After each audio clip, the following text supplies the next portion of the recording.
ang sabi ng isang senador na nakaupo na dating PNP Director General, collateral damage? Collateral damage lang ba ang pagpatay? Yan ang gusto kong sagutin ng senador na yan. Collateral damage lang ba ang pagpatay kay Kian de los Santos?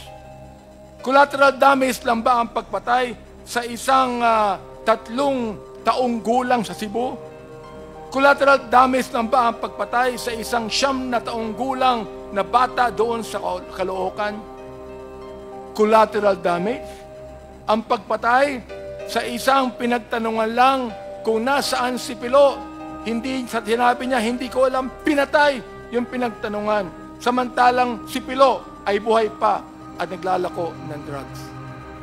Collateral damage ba ang pagpatay sa isang driver ng tricycle driver na nagsakay ng drug pusher? Pinatay yung drug pusher, pero pinatay din ang driver ng tricycle.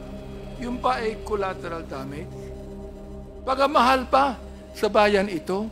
Kapag ang tao pumapatay ng marami, at binabayaran ang mga pumapatay, pagamahal ba sa bayan ito? Nais kong sabihin sa inyo, there is not one family that has the monopoly of love of this country.